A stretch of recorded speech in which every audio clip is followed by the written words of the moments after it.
So we already said Boston Tea Party wasn't about taxes or tea. We agree with that now. Yes. Right? It was about sort of, you're not going to let us do that again to us. Like, it's the pattern thing that we were talking about, right? Yes. So the critical component here that I think we need to learn is we don't know what we don't know. So we have to be able to recognize when we hit the point of no return. And the Boston Tea Party represents what you would call the point of no return, where I said nobody could back down anymore. Then we're going to continue to escalate. Okay. You with me so far? Yeah. Does that make sense? So when you think about that, this is the Jedi mind trick. This is the whole self-awareness thing. This is the whole, like, why it's on sort of sophisticated. It happens all the time, every day in your life. It happens at work. It happens in your professional career. It happens at home, in your romantic relationships with your kids. There's always a moment of no return. I mean, not as big, I understand, as the American Revolution. Sure. But if we don't have enough self-awareness to recognize those moments from someone else coming at us, then we're not learning at all. And we're not being better humans. And the whole thing and the whole premise of our show. So this, to me, represented that sort of moment where something is going to change forever, right? But you're basically, just trying to say that this is a good way for us to figure out how to not go crazy and throw our tea overboard. Our proverbial quote-unquote tea. Yeah, yes. like getting to that point, that tipping point. But not necessarily just our tipping point. Your tipping point. Like me and you. Like you have a tipping point with me. And I have to do a good job at recognizing that because I don't want to get you to that point. Okay. And vice versa. Does this make sense? So yeah. I think about this a lot in business and at Pack Lab, where I spent my entire career. And now I'm sort of pseudo-retired and enjoying my life tremendously. But I would see it all the time where people would start disengaging, stop giving feedback, stop fighting for what they believe in. Like, they're not standing behind some new project or something. Like, they become voiceless. Okay. And when that starts to happen, it's like sneaky because it just goes away. So as a leader of a company or like managers, whatever, it's not like somebody outwardly says something to you that triggers that. It's the quietness that... But that's like the slippery slope that we deal with in everyday life. Correct. That's why I'm saying the Boston Tea Party is a value. So the Boston Tea Party is an example of you weren't listening to us, Britain, so we made a overt act. Right. That's a macro. Yes, it's an overt act, but they didn't listen earlier. I'm suggesting start if earlier. you listen, yes, absolutely. It happened with Gabby all the time. I could tell when like we stopped, like, how do we fix this? Went into like, this was her code. Like, this was it. Fine, do whatever you want. Right? I'm sure you do it with Trent. Very, very fine, do whatever you want. Like, as soon as you do whatever you want it, you're done. You are done with Trent. Now, my point is maybe that one time you're done. But what if that started to happen once a week? What if that started happening once a day? Right? At some point you're going to look at him and go, Trent, I'm not your woman anymore. It's like very interesting how you just pulled this macro thing into like a micro daily. This is what I'm trying to do. Awareness. This is right. Yeah. Okay. Do you remember a few weeks ago? I think I was bitching to you off air about texting my friends. Okay. Yes. Yes. And like who's good at texting back and what's going on with that. Same thing. You don't get responses from texts, right? Okay, maybe once or twice. It's fine. Sure. You're busy. But at some point, we've talked about circles and where you land in people's circles. Yeah. I'm not landing in their circle the right way. So if I want to be in their circle, I have to go do. This is it.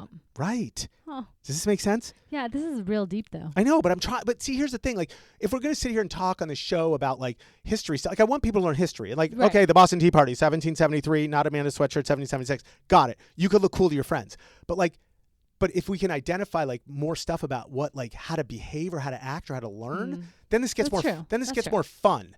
Then it's very fascinating how if you think of something that's so huge, like that's what she said. That's what she said. Sorry. Oh my God. Mine is actually so huge, Amanda. It's considered resplendent. Oh, wow.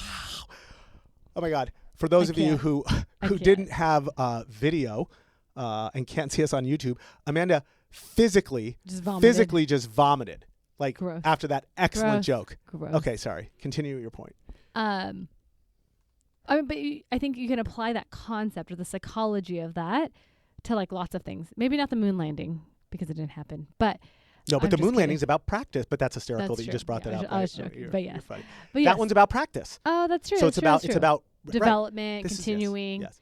Yeah. I'm trying harder to figure out how to like add apply it to your daily. Apply right, because otherwise then what are we doing? We're just memorizing facts. I don't want to memorize facts. Sure. I want to memorize facts and learn some cool shit. Okay, well, speaking of facts. What? You got some fun facts?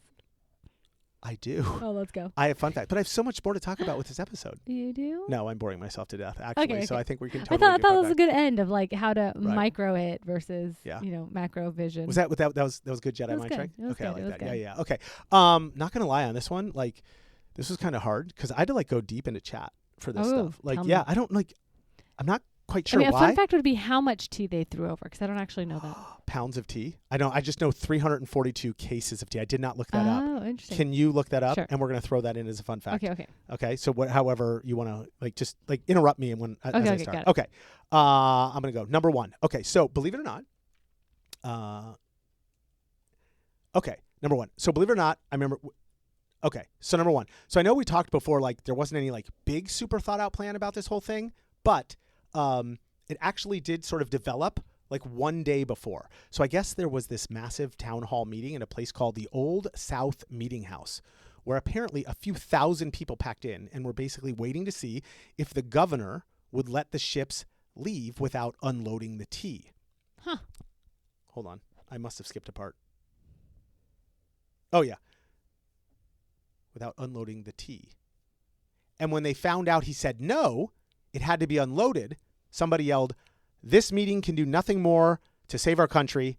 And that's when a bunch of dudes walked out and developed the plan. Oh, interesting. Those 100 people. Yeah. Okay. Yeah. So anyway, did you look it up? Yeah. What do you got? 92,000 pounds. Yeah. That's a lot That's of a lot of tea. tea. Okay, now do me a favor. Do the thing where we find out like how much money that was actually worth. Like I know it was millions of today's dollars, but I would sort of get an idea. Over $1.7 million. Holy Jesus. Of tea. That's a insane. lot of tea. Yeah, well, they were stupid anyway because they had too much tea anyway. Well. Okay. All right. So number 2. So apparently, I guess the timing of this mattered a lot. So the Sons of Liberty waited until the last possible legal moment before the tea had to be unloaded, and then by default be taxed. So I didn't know any of this, and I saved this for my fun fact, which actually like explains like why that specific night mattered so much. So under British law, once the ship sat in port for 20 days, the tea legally had to be unloaded and the tax was required to be paid. And if that didn't happen, the British officials were allowed to do it themselves. So the British officials would have come on board taken it off and taxed it anyway.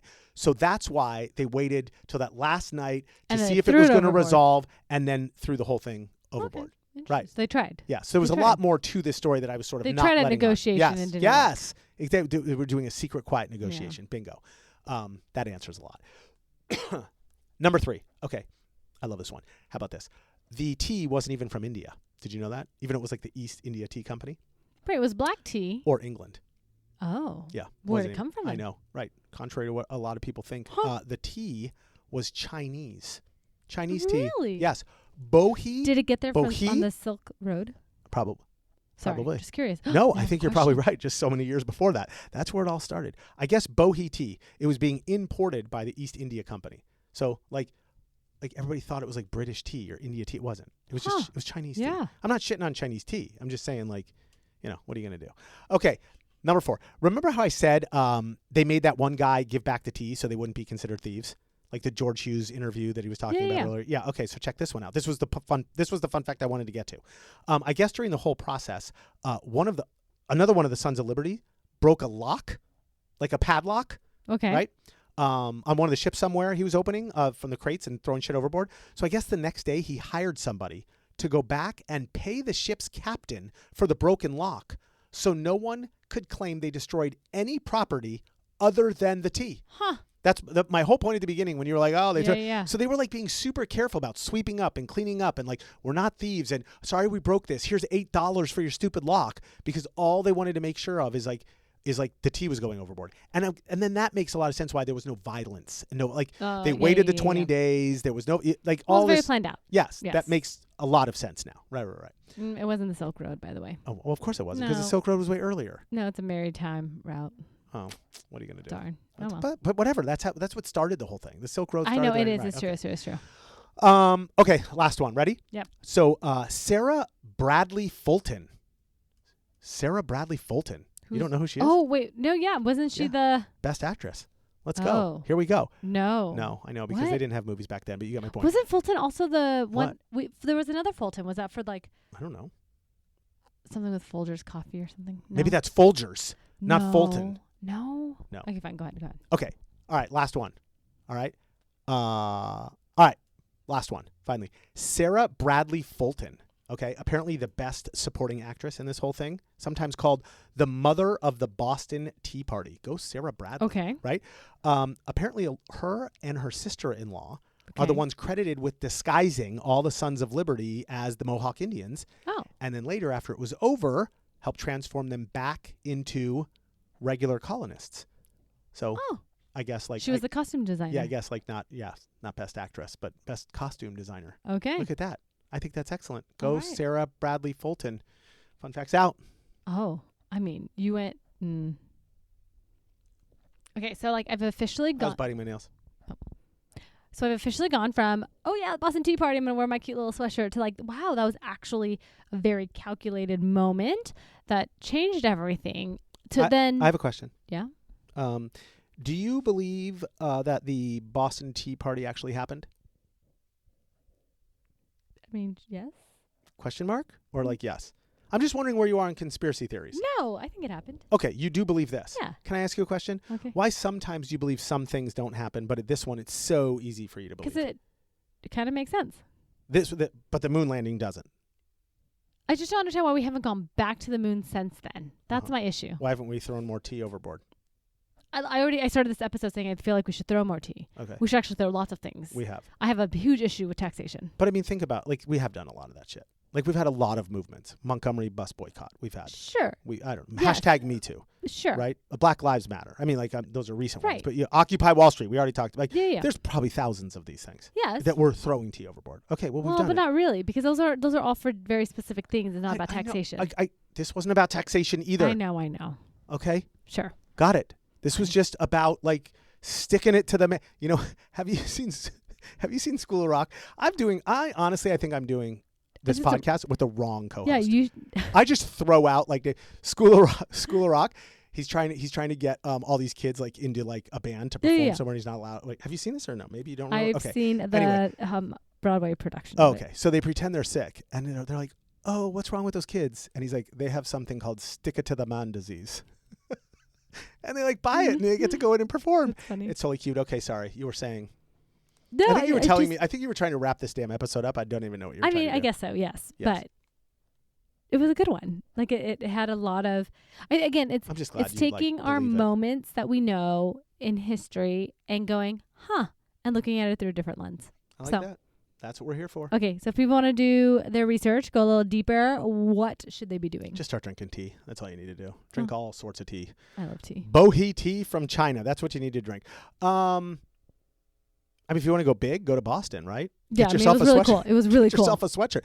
They have a museum. Did you go to the museum? That's what I have here. The Boston Tea Party Ships and Museum. Apparently, you can go there. You could see the whole thing. They still have the ships. You could literally walk through the story. You didn't do that part? It was raining, Oh, so they shit. canceled it. Okay. Anyway, But- if I'm going to Boston, I'm doing that shit because I'm a Yes. history buff. That'd be Yes. crazy.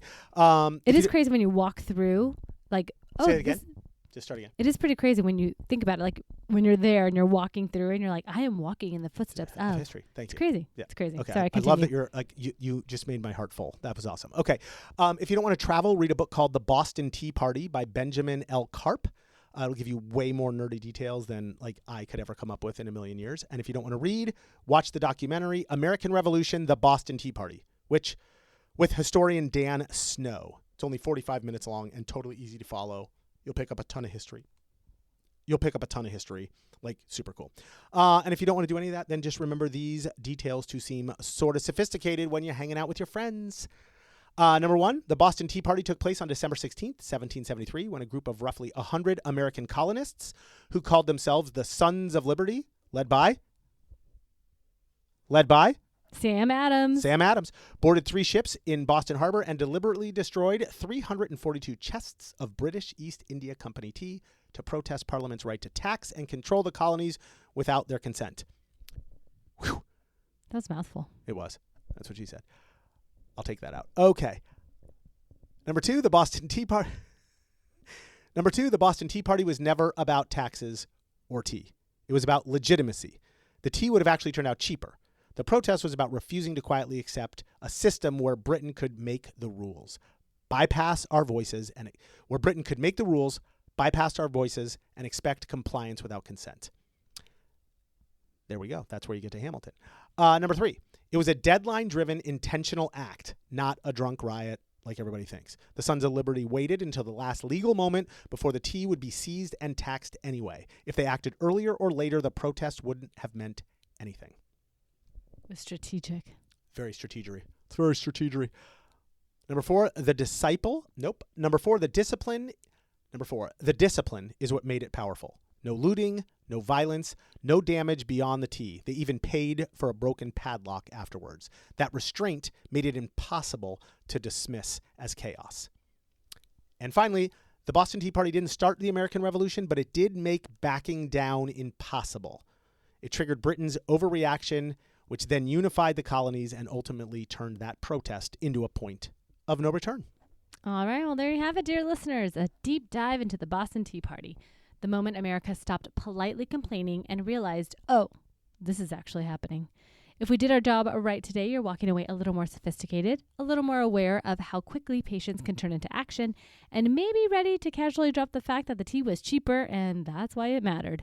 And as always, if you like this episode, hit subscribe, leave a review, and share it with one friend who still thinks the Boston Tea Party was just a bunch of drunk guys in a costume. Was just a bunch of drunk guys in Say it again, just because you said share it with, you forgot the word that, which, sorry. And as always, if you like this episode, hit subscribe, leave a review, and share it with that one friend who still thinks the Boston Tea Party was just a bunch of drunk guys in costumes pulling off a colonial prank. Until next time, stay curious. Stay circumspect. Okay. Until next time, stay curious. Until next time, stay curious, stay circumspect, and remember, being sophisticated isn't about memorizing dates. It's about recognizing the moment when quiet cooperation breaks and what you do about it. Hey, thanks for listening. If you like this content, subscribe, leave a review, and share with us your episode ideas. We'll pretend like they're ours and pass them off as our own. If you like this short and want to watch another, click here. If you want to catch a whole episode, click here.